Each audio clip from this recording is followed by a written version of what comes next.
Vamos orar. Pai querido, não podemos entender a Sagrada Escritura sem a tua assistência. Por isso suplicamos que nos assistas neste momento. Em nome de Jesus. Amém. Amém.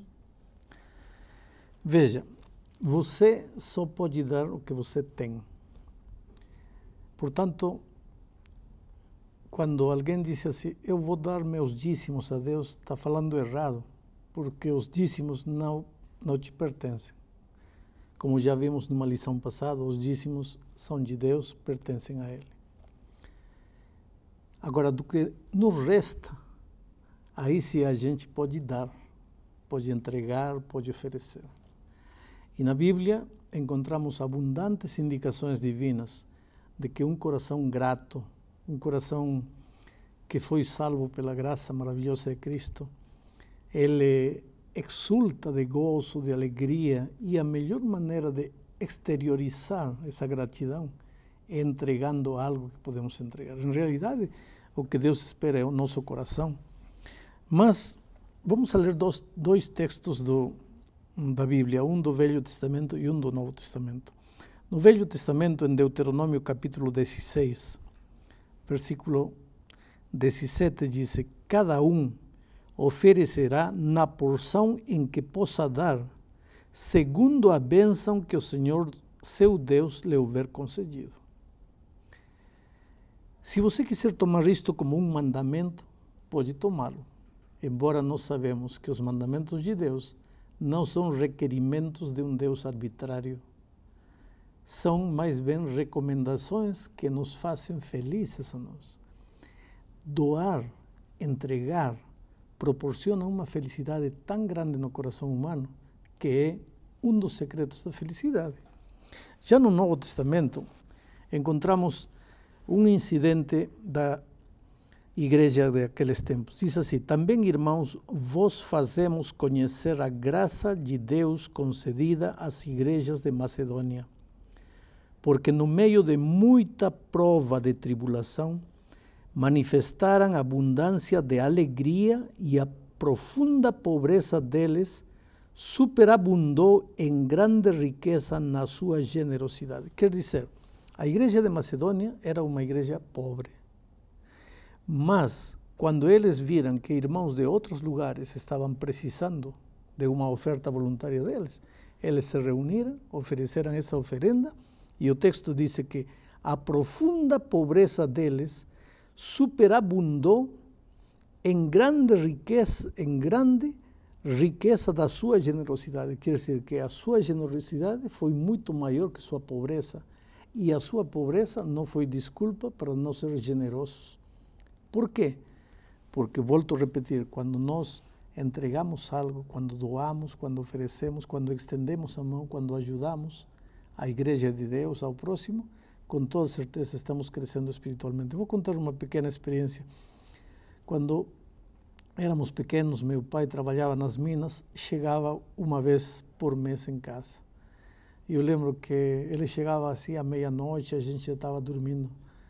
Na manhã seguinte, domingo, a gente estava, já chegou o pai, ouvíamos barulho no quarto dele, corríamos e aí estava meu pai. E era uma alegria, um mês sem vê-lo, nos abraçávamos. Eu lembro que um domingo de manhã entramos no quarto do pai e ele pediu a meu irmão mais velho: filho, me traz um copo de água, por favor. Seguro que ele estava com sede. Meu irmão foi para a cozinha e demorou 1 minuto, 5 minutos, 10 minutos. E meu pai começou a ficar impaciente. Por que demora tanto para trazer um copo de água? E de repente meu irmão apareceu trazendo um copo, mas não trazia um copo de água, trazia um copo de suco de laranja. E meu pai disse: mas filho, eu só te pedi um copo de água. E meu irmão tinha 12 anos, disse: eu sei, pai, você me pediu um copo de água, mas eu estou tão feliz por você estar aqui que eu preparei um copo de suco de laranja para você. Bom, o copo de água é o dízimo, é aquilo que Deus te pediu, é aquilo que Deus se reservou para ele, é aquilo que Deus espera de você. Agora, o suco de laranja é a oferta, é o que Deus não te pediu. É assim, você vai além daquilo que Deus disse já, isso é teu, mas você generosamente entrega e isso te faz tão feliz. Isso coloca um sentimento tão lindo no teu coração que você aprende a usufruir das bênçãos da oferta. Pastor, como é que a gente... O senhor falou, né? O dízimo a gente devolve para Deus. As ofertas são voluntárias, como a própria palavra diz, voluntária a gente dá se a gente quer dar, né? Lógico que é um passo a mais, né? Um extra. Mas como é que a gente vai fazer a entrega dessa oferta? Hoje em dia, nas igrejas, está tão difícil, a gente ouve tantos escândalos na televisão, nos jornais, pastores enriquecendo aí com as ofertas dos irmãos. Como é que a gente vai confiar de que essa oferta vai ser direcionada para o bem de uma pessoa? Bom, tem duas coisas na tua pergunta. Primeiro, a expressão que você disse. A oferta a gente dá se quiser dar. Em realidade, não é se quiser dar. Eu diria, dá se quer ser feliz. Porque se você não dá, você nunca vai entender o valor da felicidade. Volto a repetir, os requerimentos divinos não são cargas pesadas, não são fardos que temos que carregar. Quando Deus pede algo, quando Deus ordena algo, o único que Ele tem em mente é fazer-nos felizes. Então, quando Ele disse que Ele espera nossas ofertas, claro que é uma coisa voluntária. O dízimo já não é meu, eu não dou, isso é dele. O dinheiro eu dou daquilo que Ele deixou para mim. Mas Ele espera que eu dê porque isso vai me fazer feliz. Agora vem a tua segunda pergunta. Como dar quando tem tantos escândalos financeiros de gente religiosa, inclusive? Quando tem gente que pede, e você vê, não? Às vezes, muitos dos líderes dessas igrejas que pedem, vivem bem em mansões, carros importados, viagens ao exterior, para aqui, para lá. Tem líderes religiosos que só viajam de jato particular para aqui, para lá, com o dinheiro de gente que ganha salário mínimo lavando roupa. Então, o ser humano pode pensar assim, mas não é justo entregar. Escuta uma coisa, tem dois aspectos. Primeiro, aquele que oferta. Segundo, aquele que administra a oferta. Eu ouço a voz de Deus para mim, me dizendo que se eu experimentar a alegria de doar, eu vou ser feliz. Eu quero ser feliz. Portanto, eu, de meu orçamento pessoal, de meu orçamento familiar, eu separo uma quantidade de dinheiro para ofertar, para experimentar a alegria de doar. Muito bem. Eu não tenho que me perguntar quem vai administrar, como vai administrar, porque isso é assunto dele. A mim, Deus vai me cobrar aquilo que Ele pediu de mim. E a quem administra, Deus vai lhe cobrar aquilo que pediu dele.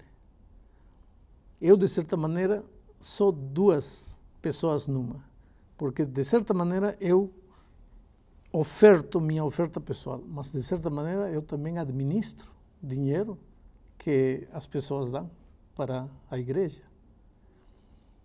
Um dia Deus vai me cobrar. Como usei um centavo que chegou às minhas mãos para administrar? Se eu tinha 5.000 reais para fazer uma campanha evangelística, como usei isso? De que maneira administrei? Cada um vai ter que dar conta a Deus do dom que recebeu. E o cristão age errado quando usa como desculpa a má administração do dinheiro, como desculpa para não experimentar a bênção de doar. Pastor, o senhor estava falando sobre ser voluntário, uma oferta voluntária, não é verdade? O dízimo está bem claro na Bíblia, como a gente já estudou, questão do percentual, 10%. E a oferta, existe um percentual? Como é que funciona isso? É quanto eu achar que eu devo doar? O texto que eu acabo de ler em Deuteronômio disse que cada um deve dar, aqui está o capítulo 16, versículo 17, cada um oferecerá na proporção em que possa dar, segundo a bênção que o Senhor, seu Deus, lhe houver concedido. Se Deus te concedeu muitas bênçãos, você vai ofertar muito. Se Deus te concedeu poucas bênçãos, você vai ofertar pouco. Agora, tem uma coisa. Eu, por experiência própria, tenho descoberto uma coisa. Quanto mais eu oferto para Deus, mais Ele me abençoa. E eu posso ver isso na vida dos meus filhos. Quanto mais eles são fiéis a Deus, entregando o que é de Deus, mais Deus lhes concede. Eu acho que o dinheiro é um dom, assim como cantar é um dom, falar é um dom, cozinhar é um dom. E Deus sabe a quem confiar seus dons. Se eu vou usar o canto para entorpecer a obra de Deus, para destruir vidas, Deus não vai me dar o dom de canto. Mas se Deus sabe que eu vou usar o dom do dinheiro para construir, Deus vai me confiar o dom do dinheiro. Tem muita gente a quem Deus não confia o dom do dinheiro, simplesmente porque sabe que não vai administrar bem esse dinheiro. Pastor, uma dúvida. Só um minutinho, mas deixa eu Sim. só terminar essa pergunta. Vamos conversar em termos de percentuais, para ser mais claro ainda. Tem pessoas que têm realmente o dom de ganhar dinheiro, de ter dinheiro, e eu conheço também pessoas que fazem grandes doações como oferta. Mas um trabalhador, que ele é assalariado, ele tem ali o dízimo, 10%. Me dá só uma noção, pastor. O que seria uma oferta dentro de uma proporção? O senhor consegue Começa a fazer um pacto com Deus de uns 5% adicional de ofertas, Tá. que pode ir aumentando. Na medida em que Deus vai te abençoando, você pode aumentar para 6%, 7%, 8%. E chegará um momento antes da volta de Cristo em que você estará dando 90% para Deus, porque quando Cristo voltar, aonde vai o dinheiro que você guardou no banco? Não. Então, só que a experiência espiritual é uma experiência de crescimento. Começa com pouco e vai aumentando, vai crescendo. É ruim na vida cristã quando você chega a um patamar e não avança. Na vida de oração, na vida do estudo da Bíblia, em tudo, a vida do cristão é como a luz do dia que vai crescendo, crescendo até que o dia é perfeito. Pastor, uma dúvida. Há necessidade da oferta ser devolvida na igreja? Por exemplo, eu tenho um vizinho ou um parente, alguém que está com problemas, né, com necessidades. Eu não posso, semanalmente, mensalmente, ao invés de entregar minha oferta na igreja, entregar para essa pessoa, direcionar para locais onde eu sei que essa oferta vai ser bem utilizada? Quando você diz onde sei que essa oferta vai ser bem utilizada, está dizendo que na igreja vai ser mal utilizada. E nem sempre é assim, porque a igreja tem um programa de atividades, começando pela manutenção da própria igreja. E tem um programa social que visa o atendimento às necessidades de pessoas carentes. Isso não impede que, além da sua oferta para a igreja, você pode dar uma oferta adicional para um vizinho, para um parente, para uma criança abandonada, enfim. Ninguém perde por doar. E quanto mais você doar, mais abençoado será. Isso não é teoria, isso é realidade. E eu tenho visto gente... Olha, muita gente diz assim, mas eu sou pobre. Eu sempre digo, se é pobre, é justamente por isso que tem que aprender a dar a Deus, porque quanto mais você dá, mais vai ser abençoado. Mas dentro disso que o senhor está falando, pastor, dízimo e oferta. A Bíblia coloca essas duas coisas diferentes e distintas. E os objetivos, eles servem para a mesma questão? Para que é que uma igreja normalmente utiliza a oferta? Quando estudamos o tema dos dízimos, já estudamos que os dízimos são exclusivamente dedicados à pregação e à manutenção do Evangelho. As oferendas são dedicadas basicamente à manutenção da vida da igreja local, ao trabalho das missões em países mais carentes, mais necessitados, e ao trabalho assistencial da igreja com as pessoas mais necessitadas em volta da igreja local. E até que ponto, pastor, a gente pode acompanhar esse processo? Como é que a gente pode acompanhar essa utilização do dinheiro? Bom, pelo menos na igreja adventista, o membro de igreja recebe cada mês um relatório de como seu dinheiro está sendo administrado dentro da igreja. Nós temos um sistema de contabilidade e o tesoureiro da igreja entrega a cada membro, cada mês, um recibo mostrando quanto recebeu dessa pessoa e como esse dinheiro foi administrado. Agora, pastor, não significa também que para receber bênçãos eu tenho que ofertar, né? Olha, você tem que ter muito cuidado e querer comprar os favores divinos. Pois é, porque é isso que a gente vê muita gente oferecendo hoje em dia, no rádio, na televisão. Se você dá então, muito, a gente fica preocupado com essa você relação. recebe muito. Até que ponto... Há uma verdade e uma mentira. É verdade que se você dá muito, vai ser muito abençoado. Isso é uma verdade contundente, não tem como negar essa verdade. Agora, cuidado com o que motiva tua ação de doar. Porque se você começar a dizer, estou falido aqui, acabado, preciso de dinheiro, então vou entregar para que Deus me dê. Não, você vai quebrar a cara porque não vai receber bênção nenhuma. O doar não é um ato, é uma atitude do coração. Você reconhece que Deus é teu Deus e Deus é dono de tudo que você tem, por isso você devolve o dízimo para Ele. E você está tão feliz porque Ele te ama, porque Ele faz maravilhas na tua vida, que você doa suas ofertas para Ele. É um ato de gratidão, de louvor, de adoração, de reconhecimento que você é criatura e Ele é Criador. Agora, a consequência disso, claro que é bênção de Deus, porque Deus não encolhe sua mão, Deus está disposto a dar. Outro dia encontrei na traseira de um caminhão uma frase que dizia: eu não sou dono do mundo, mas sou filho do dono. Isso é uma grande realidade. Você é filho do dono deste mundo. E se Deus vê que em teu coração há reconhecimento pelo fato de Ele ser Criador, de Ele ser teu Pai, claro que Ele não vai deixar o seu filho abandonado. Você vai ter as melhores roupas, as melhores casas, os melhores carros, porque você é filho do dono deste mundo. Se referindo, pastor, a uma classe de igrejas, recentemente eu escutei a expressão teologia da prosperidade. Nesse momento, até de uma forma não positiva, quando eu escutei essa expressão. O que seria exatamente essa teologia da prosperidade que algumas igrejas estão aí apregoando? Em realidade não é uma teologia, é uma falsa teologia, de que o cristão nunca vai passar por necessidade, de que o cristão nunca vai perder o emprego, de que o cristão sempre vai ter uma boa casa, um carro, etc, etc. Deus quer isso para seus filhos.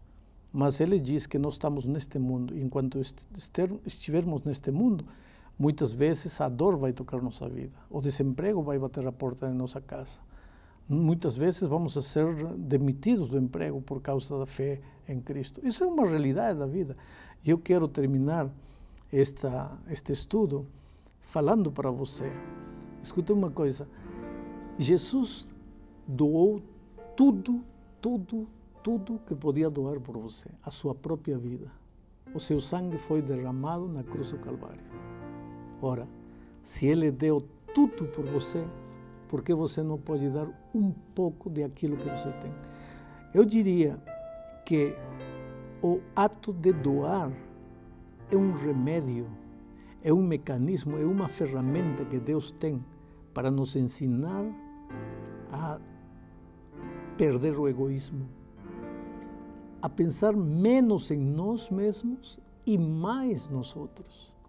Porque sabe que quando a gente pensa só na gente, na felicidade da gente, na prosperidade da gente, nas coisas da gente, a vida torna-se tão pequena, tão insignificante, que tem muita gente milionária que eu conheço no mundo e diz: oh pastor, a vida não tem sentido, quando eu deito à noite na cama não consigo dormir, não sei o que falta, não sei o que me passa.